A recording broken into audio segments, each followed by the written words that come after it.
Associate sponsor UltraTech cement. मला या प्रश्नामध्ये आणि या वाक्यामध्ये काही अर्थ त्या ठिकाणी समजत नाही, काही लागत नाही आहे. अजितदादांना संपवण्याचा प्रश्नच काय? आता मागच्या लोकसभेच्या निवडणुका आम्ही एकत्रितपणे त्या ठिकाणी लढलो आणि भविष्यामध्ये जर एकत्र संघ आम्ही राहिलो तरच आम्ही चांगल्या पद्धतीने त्या ठिकाणी लढा देऊ शकतो. त्यामुळे अजितदादांना संपवणं वगैरे वगैरे या सगळ्या गोष्टी निरर्थक आहेत. साहेबांचं अभिवादन यात्रा निघते, काय नेमकं भावना? सिंदखेडराजा इथून मागील 3 वर्षापासनं आमचे सहकारी शिवाजीराव राजे जाधव यांच्या नेतृत्वाखाली सिंदखेडराजापासनं तर पातूरला ही यात्रा मागील 3 वर्षापासून निघून राहिलेली. हाँ शुक्ला जी, भिजवाना सिर्फ अल्ट्राटेक ही. मान गया बेटा, पर अल्ट्राटेक ही क्यों? आप ही ने तो कहा था कि घर जिंदगी में सिर्फ एक ही बार बनता है. घर एक मौका एक, इसलिए सीमेंट भी देश का number 1. UltraTech, India's number 1 cement. आणि या 3 दिवसाच्या यात्रेच्या दरम्यान अनेक गावामध्ये रस्त्याने थांबून अनेक मान्यवरांच्या भेटी घेऊन खऱ्या अर्थानं राष्ट्रमाता जिजाऊला अभिवादन करण्याचा एक स्तुत्य प्रयत्न या यात्रेच्या माध्यमातून शिवाजीराव आणि त्यांचे सर्व सहकारी या ठिकाणी साधत आहे.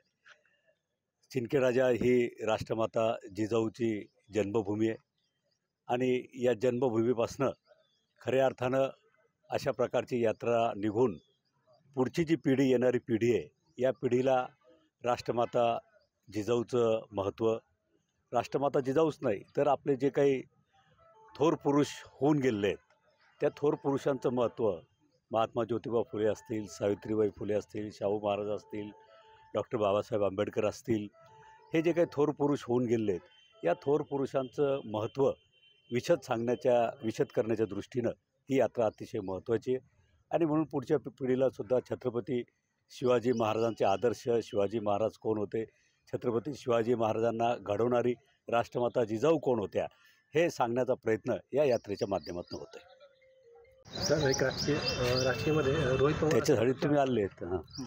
रोहित पवार असे म्हणतात की 18 ते 19 आमदार आमच्या संपर्कात आहेत. अजितदादांचे सगळे आमदार इकडे येणं शक्य नाही. मला रोहितदादा पवार काय म्हणाले याची कल्पना नाही, परंतु आज तरी अजितदादांच्या नेतृत्वाखाली जो राष्ट्रवादी काँग्रेस पक्ष वाटचाल करतोय त्याच्यामध्ये कोणत्याही प्रकारची फूट नाही हे मी स्पष्टपणे आपल्याला सांगतो. छगन भुजबळ साहेब नाराज आहेत असं चित्र आहे आणि भुजबळ साहेब स्वतः बोलले होते की माझा अपमान झाला म्हणून मी राज्यसभेवरची जी माघार घेतली. आता मी 2-3 दिवस जवळपास परवापासून तिथे होतो. मान्य भुजबळ साहेबांची सुद्धा माझी भेट झाली. माननीय सुनेत्राताई पवार यांचा राज्यसभेचा अर्ज भरला, त्यावेळेस मी अर्ज भरायला नव्हतो पण मुंबईत होतो. माझी त्यांचीसुद्धा त्या दिवशी भेट झाली. माननीय भुजबळ साहेब नाराज आहेत असं त्यांच्या चेहऱ्यावरून मला त्या ठिकाणी कदापि वाटलं नाही. आणि माननीय भुजबळ साहेब आमच्या पक्षाचे ज्येष्ठ नेते आहेत आणि भविष्यातील निवडणुकासुद्धा आम्हाला त्यांच्या नेतृत्वाखाली लढायच्या आहेत. त्यामुळं मला वाटतं ही निरर्थक चर्चा आहे की माननीय भुजबळ साहेब त्या ठिकाणी नाराज आहेत म्हणून. तर पुढे हे बघा, अजून आता 4-5 महिने निवडणुकाला आहेत. लोकसभेच्या निवडणुकीमध्ये आम्ही पराभूत झालो अनेक ठिकाणी, तो पराभव आम्ही मान्य केलेला आहे. परंतु पराभव होत असताना आमच्या चुका कुठं झाल्यात, आम्ही कुठं कमी पडलो, महाराष्ट्रामध्ये आम्ही कोणत्या समुदायाला त्या ठिकाणी आपलंसं नाही करू शकलो, या सगळ्या गोष्टीवर आता विचारमंथन त्या ठिकाणी चालू आहे. आणि म्हणून पुढच्या येणाऱ्या काही दिवसामध्ये मागच्या काळात झालेल्या चुका आणि आता अर्थसंकल्पसुद्धा सादर होतो आहे याच महिन्यामध्ये. या अर्थसंकल्पामध्ये सुद्धा महाराष्ट्रातील बेरोजगारांना असेल, शेतकऱ्यांना विशेषतः सोयाबीन असेल, कापूस असेल, याचा भावांतराचा जो फरक आहे तो देण्याची सुद्धा मागणी आम्ही माननीय अजितदादा अर्थमंत्री यांच्याकडे केलेली आहे. अनेक प्रकारच्या योजना महाराष्ट्रामध्ये अर्थसंकल्पातून जाहीर होणार आहे. त्यामुळं हा सगळा प्रयत्न आमचा पुढच्या येणाऱ्या विधानसभेच्या निवडणुकीच्या माध्यमातून पुन्हा एकदा महायुतीचं सरकार स्थापन व्हावं यासाठीचा तो त्या ठिकाणी राहणार आहे.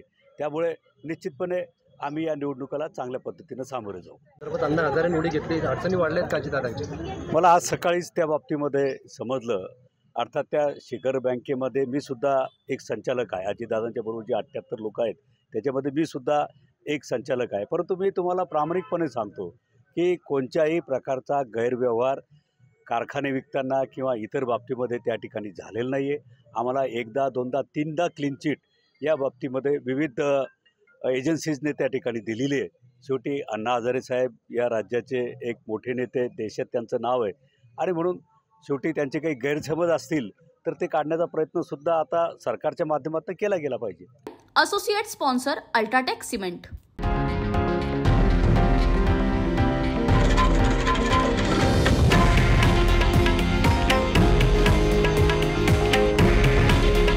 हे आहे देशातील नंबर 1 न्यूज नेटवर्क आणि आपण पाहत आहात TV9 मराठी.